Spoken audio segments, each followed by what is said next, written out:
Hello everyone, and welcome to another beer review. Now, today, even though we're getting really hot weather, we're in the midst of a kind of little heat wave in the UK. So we've got 2 weeks roughly of really kind of warm weather, which is kind of in the high 20s, maybe getting into the 30s as well. So we're mid to high 20s just now, and blue skies, no clouds, and it's uncomfortable to a lot of kind of degree, especially at night. Trying to sleep is not so great. So, me and my wisdom, I picked up a beer, put it in the fridge, ready for basically reviewing, and I didn't really look at it very well. I looked at the name and some of the hype and all that, but I didn't really look at the type of beer it was. So, in the middle of this wonderful weather, I picked up a dark vanilla porter. What the hell am I doing? Seriously. Just making an absolute arse of it. So, I mean, I'll be totally honest. Any other time, it would probably sound quite nice. A nice dark vanilla porter. Mm-mm-mm. But in the present weather, I can't think of anything worse that I actually want to drink. I'm thinking, Christ, what the hell are you up to? So this is Funnel Blower, and it's apparently steam infused ale. I never bought this. This was the wife. She bought it from Lidl for me months ago. And there's some spiel on the back, so well, let's get cracked into it. So it's from Steambox. I don't really know so much about Steambox apart from it's from the Box Steam Brewery in Wiltshire. And there's a bit of spiel on the back. It says, on the 7th of September 1859, the largest ship the world had ever seen, Isambard Kingdom Brunel's Great Eastern, was launched. It's quite interesting because our last review was actually Buckholm.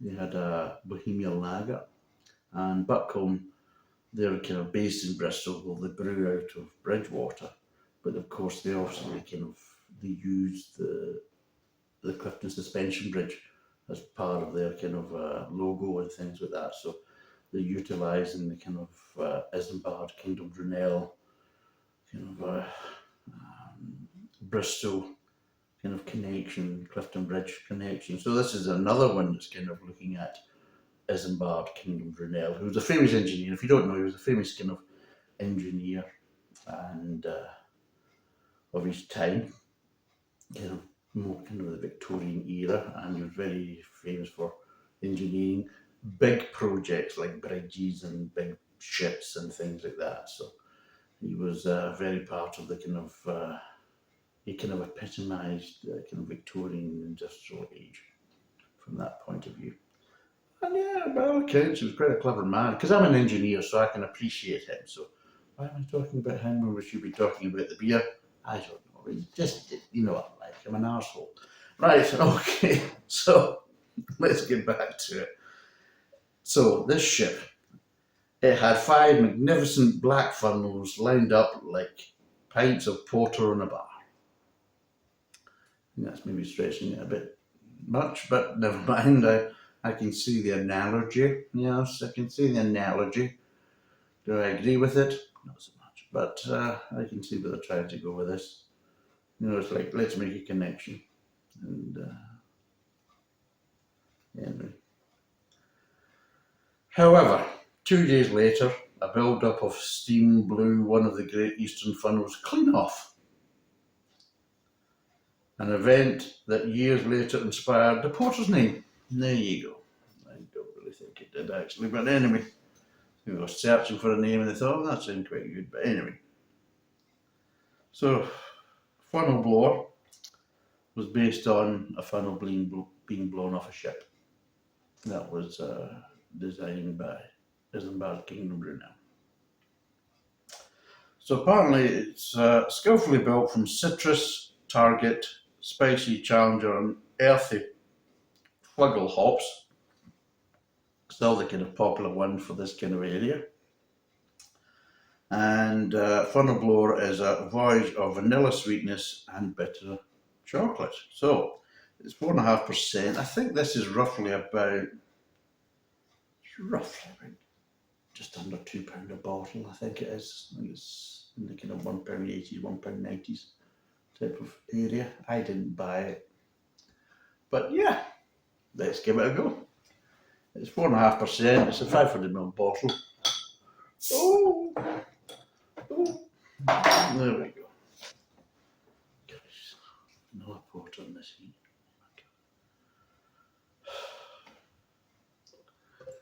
Right.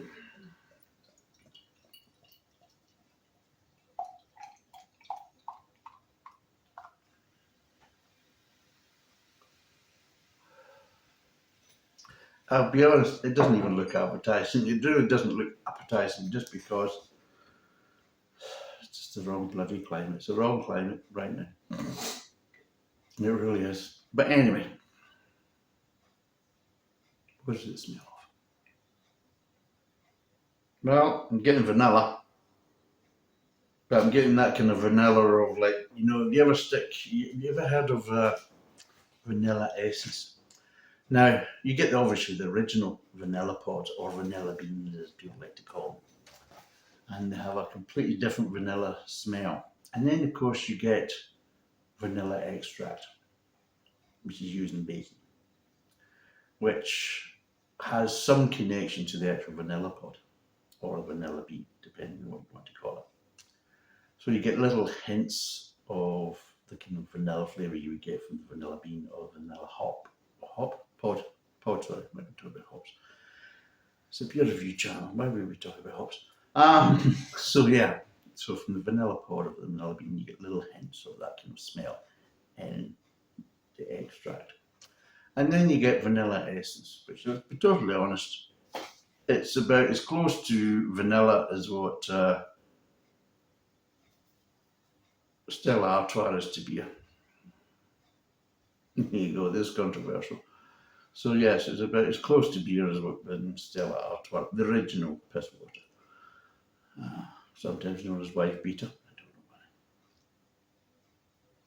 I don't know why. I've never looked into it.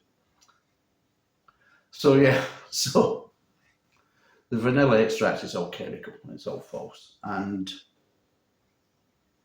unfortunately, the vanilla smell I'm getting is more on the end of vanilla essence than vanilla extract or vanilla powder bean. So yes, it smells kind of false and kind of sweet. Then I'm getting mixed in with it, I'm just getting a slight coffee kind of smell. But it's not kind of espresso or whatever. I'm getting Nescafe Gold. Now, this is only the aromas.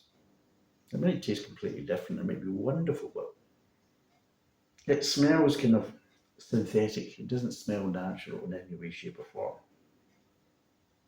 So, and as you can see, there's absolutely no head in it at all. But yeah, let's see what it tastes like.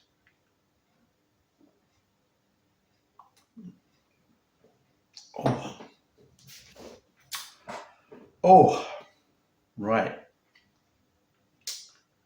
Oh my God.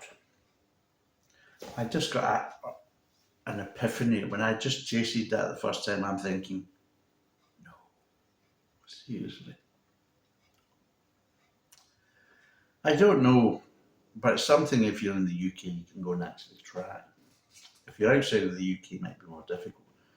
But in the UK, especially in the 70s and 80s, we used to have a box of chocolates. Chocolates used to be quite popular. You used to give boxes of chocolates to your wife and your girlfriend, and birthdays, and Valentine's Day, and anniversaries, and all that.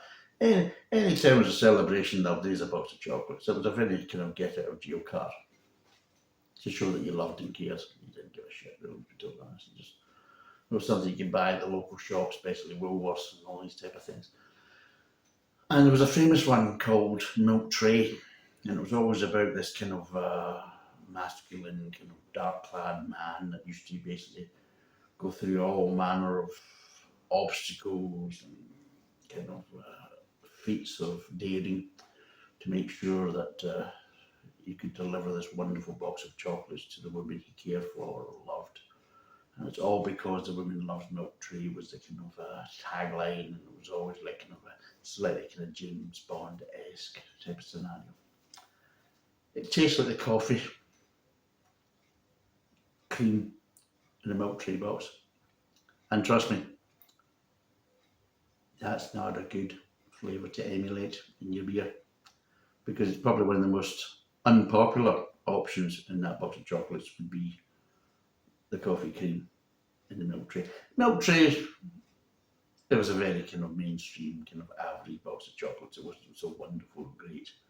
It was very kind of and the coffee cream was the most sickening, and kind of everybody avoided. Nobody wanted the coffee cream unless you were some sicko. I think my uncle quite liked it, but there was a reason for that.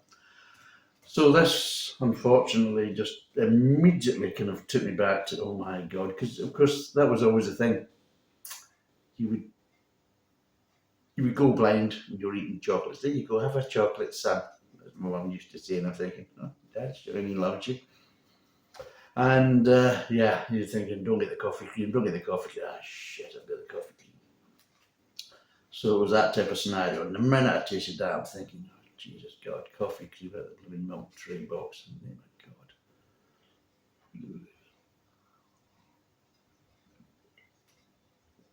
So, oh God. Right. Break down the flavours. Sweetness. Sweetness and artificial vanilla flavour right at the front. Really like kind of an overdose of vanilla essence. It's just. Then you're getting this kind of coffee flavour coming through in the mid tongue. And again, it does not taste natural. It tastes some sort of kind of. It's like a cross between Nescafe Gold and Camp Coffee, which was mostly chicory rather than actually bloody coffee. So yeah, it's this kind of really artificial coffee flavour, and then you're not even getting really much of a bitterness at the end. You're just getting kind of the dregs of the coffee and vanilla flavour just kind of left over and slowly dying, just like all your kind of happiness and joy you actually maybe had when you bought this bottle thinking it was going to deliver so much, and realised it's just driven you, delivered a glass of piss. It's just, oh God, seriously. It's just, oh God, it's just very artificial, artificially sweet, artificial vanilla, artificial coffee, no real bitterness there apart from the nasty aftertaste of the artificial coffee and vanilla kind of dissipating. It's just not good at all. Right, what would I give this out of 10?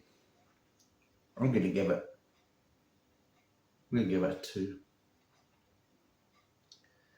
And the only reason I'm giving it a 2 is because one, the price, and two, there's a little bit of spiel, a little bit of story behind it in the back label. So you're getting a 2 for the back label and price. You're getting, if it came down to the actual what's in the glass, you'd be getting 0. It's just dreadful. Oh God. I mean, it's everything a porter shouldn't be. Just, oh, it smells artificial, it tastes artificial. You sometimes wonder, the wife bought this in Lidl, and you have to ask yourself, does Lidl ever taste the bloody beers that they actually sell? Because maybe they should start. Because honestly, if you tasted this, you'd be thinking, oh, what a load of piss. Absolutely unbelievable. So there we go. So we have funnel blower.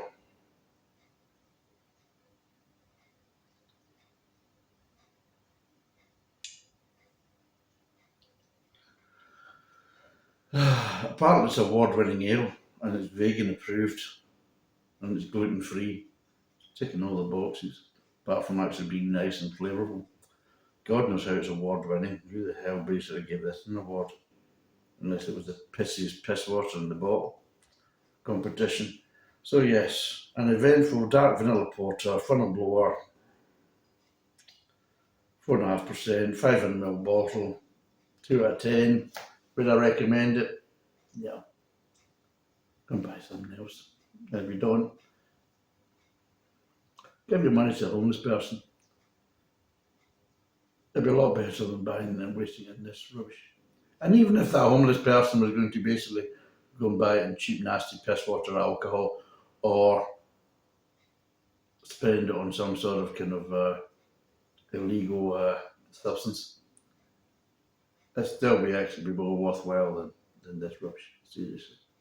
That's it. Funnel blower, utter crap. 2 out of 10. Thanks for watching. Cheers.